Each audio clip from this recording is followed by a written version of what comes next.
ओम नमः शिवाय। सभी भक्तों को जय श्री राम। चौदस के दिन माँ भगवती को या माता महाकाली को या बड़ी माई को, जिसको भी आप पूजते हैं, जिसकी भी आप सिद्धि पाना चाहते हैं, जिसकी भी आप शक्ति प्राप्त करना चाहते हैं, जिसकी अनुकंपा प्राप्त करना चाहते हैं, उसको सिर्फ और सिर्फ एक चीज अर्पित करें। उनके लिए निमित्त सिर्फ एक कार्य करें। वो कार्य क्या है, उस कार्य को करें। उसी दिन आप चमत्कार देंगे, उसी दिन आपको सिद्धि प्राप्त होगी, एक ही दिन में हो जाएगी।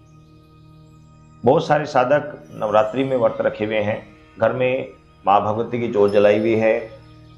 कुछ साधक भगवान शिव की आराधना करते हैं, कुछ माता की करते हैं, कोई गणेश की करते हैं, कोई दुर्गा की करते हैं, कोई माता महाकाली कहते हैं, कोई बसंती करते हैं, कोई भैरव बाबा करते हैं, कोई हनुमान जी की करते हैं। नवरात्रों में जैसी जिसकी भावना, जैसा जिसकी श्रद्धा, उसी के अनुसार सभी लोग साधक अपनी अपनी भावना के अनुसार अपनी आराध्य देव को प्रसन्न करने के निमित्त उनके मंत्रों का जाप करते हैं, अनुष्ठान करते हैं, यज्ञ आदि करते हैं। तो आपने भी घर में माँ भगवती के निमित्त जोत जलाई होगी या नहीं भी जलाई है, प्रतिदिन व्रत रखे होंगे। कुछ साधक ऐसे हैं जो प्रतिदिन हवन करते हैं, कुछ साधक ऐसे हैं जो नहीं करते, केवल अष्टमी या नवमी में करते हैं, और कुछ साधक ऐसे जो हवन करते ही नहीं हैं। लेकिन मैं जो आपका आज कार्य बता रहा हूं, ये सभी साधक कर लें। वो चाहे किसी भी मनोकामना को लेकर इस कार्य को कर लें, आपकी मनोकामना तत्काल, आपकी मनोकामना में सुनवाई होगी, तत्काल आपकी मनोकामना आपके आराध्य तक पहुंचेगी। ये बिल्कुल सत्य बात है। जो लोग व्रत रखे हुए हैं वो तो विशेषकर इस कार्य को करें, जो नहीं भी रखे हुए हैं वो भी इस कार्य को अवश्य कर लें। वो क्या है समझ लीजिए। हर रोज नवरात्र में हवन कर रहे हैं तो भी ठीक है, नहीं कर रहे हैं तो भी ठीक है। आपको 14 के दिन हवन करना है, और हवन किस प्रकार करना है वो समझने वाली बात है। देखो, हवन के लिए अगर आपसे खुद से नहीं आता तो किसी पंडित को बुलवा लीजिए, या आप खुद भी कर सकते हैं। आम की लकड़ी लेकर सामग्री तैयार कर उससे आप माँ भगवती के या माता महाकाली जिस भी मंत्र का, जिस भी देवी की भक्ति आप कर रहे हैं नवरात्रों में, उसी मंत्र को लेकर आपको हवन करना है। और हवन में कम से कम 108 आहुति तो चाहिए, बाकी ज्यादा आपके हो जाए तो अच्छी बात है। अब आप कहेंगे हवन तो 14 में हम कराते रहते हैं, लेकिन मैं 14 के हवन की बात नहीं कर रहा हूँ। मैं बात कर रहा हूँ कि नवरात्रों में जो हवन किया जाता है वो 14 में जाकर पूर्ण होता है। नवरात्रि के जो व्रत रखे जाते हैं, भले ही वो नवमी में पूरे हो जाते हैं, नौ दुर्गा के नवमी में जाके पहली सेल, तो दूसरी ब्रह्मचारिणी, तीसरी चंद्रघंटा, चौथी तुषणा, पांचवी अस्कल्म, छठी कात्यायन, सातवीं कालात्री, आठवीं मांगुर, नवी शिवरात्रि। इस प्रकार 9 दुर्गे के 9 दिन में व्रत पूरे हो जाते हैं, मैं मानता हूँ। लेकिन जो प्रथम नवरात्रि से लेकर माँ भगवती का पूजा का जो समय है वो 14 तक चलता है, वो 14 तक चलता है। और इसीलिए 14 के दिन आपको माँ भगवती को या माता महाकाली को या जिसकी आप आराधना करें उसको अंतिम दिन आपको भेंट अवश्य देनी होती है। वो अंतिम दिन की भेंट यदि आप श्रद्धा भाव और जिस प्रकार मैं बता रहा हूँ आप दोगे तो आपकी मनोकामना अवश्य पूर्ण होगी, आपको सिद्धि प्राप्त अवश्य होगी। आपने एक हवन करना है। हवन के दौरान आपको क्या क्या चीज लेनी है ये ध्यान रखने वाली बात है। जय मां शक्ति सर्व शांति माता, जय मां शक्ति, जय माता। वो चीजें लेनी है आपने, एक नारियल, एक चुनरी। यदि आप माता महाकाली की आराधना कर रहे हैं, माँ चामुंडा देवी कर रहे हैं, तो इस प्रकार आप इन शक्तियों की आदि कर रहे हैं तो आप काली चुन्नी भी ले सकते हैं, अन्यथा आप लाल रंग की चुन्नी ले लीजिए, एक नारियल ले लीजिए। कुछ चीजें हैं जो मैं आपको बता रहा हूँ, इन चीजों का ध्यान रखें। आपको 7 प्रकार की मिठाई लेनी है, ध्यान से समझ लेना। चाहे आप माता मदन की आराधना कर रहे हो या माता महाकाली की या माँ भगवती किसी की भी कर रहे हो, जो मैं बता रहा हूँ ध्यान से समझ लेना।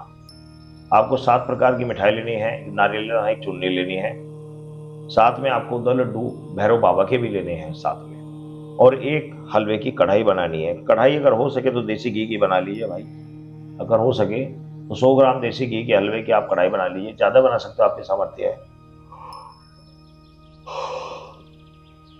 जय माता रानी, जय माता रानी।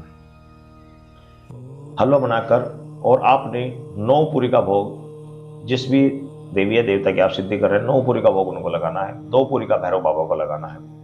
भैरव बाबा का जो भोग है वो कुत्ते को जाएगा। इसमें विशेषत क्या चीज है वो आप ध्यान से समझ लीजिए।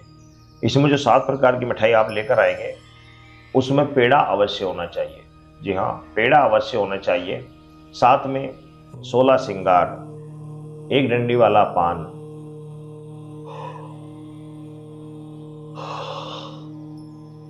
जय माता रानी, शांति माता, 2 लौंग, 2 इलायची, 1 सुपारी।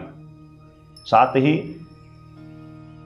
आपको ये सारा सामान लेकर आपको माँ भगवती को समर्पित करना है।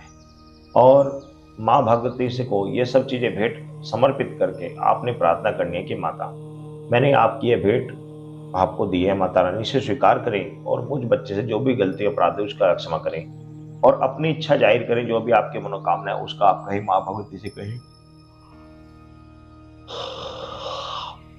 जय या माता महाकाली, जिसकी आप आराधना कर रहे हैं उनसे प्रार्थना करें कि माता, मैंने इस निमित्त आपकी ये भक्ति की है, इसके निमित्त मैंने आपकी आराधना की है। एक बात मैं और बता दे रहा हूं कि बहुत सारे साधक क्या करते हैं, नवरात्रि में 9 दिन माँ भगवती की जोत जलाते हैं, लेकिन 14 के दिन वो सोना छोड़ देते हैं। 14 के दिन ना तो वो पूजा करते हैं, ना जोत जलाते हैं, ना उनका माँ भगवती का या माता महाकाली का है जिसकी आप आराधना कर रहे थे, ना उनको भोग लगाते हैं, जिसके कारण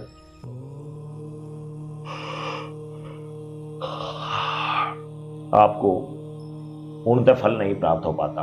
तो इसलिए इस चीज का विशेष ध्यान रखें। जो नवरात्र में आप व्रत रख रहे हैं अच्छी बात है, लेकिन 14 में भी आपको ये कार्य अवश्य करना चाहिए। 14 में हवन अवश्य करना चाहिए, और ये जो चीजें मैंने आपको बताई, इन चीजों का भोग आपको अवश्य लगाना चाहिए। जब आप इन चीजों का भोग लगाओगे तो माँ भगवती, माता महाकाली या माता मदन प्रसन्न होंगी और आपको आशीर्वाद देगी। आप जिस भी इच्छा विलासों को पूर्ण करके आप पूरी इच्छा को रखते हैं, वह आपकी अवश्य पूरी करेगी, क्योंकि 14 में जाकर इन चीजों का समापन होता है। समापन पर ही ये उद्यापन किया जाता है।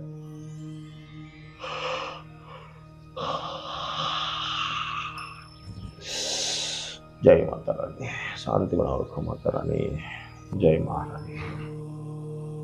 तो आपने इस कार्य को करना है, बहुत ही चमत्कारी प्रयोग है, आप इसको करें, आपको अवश्य लाभ होगा।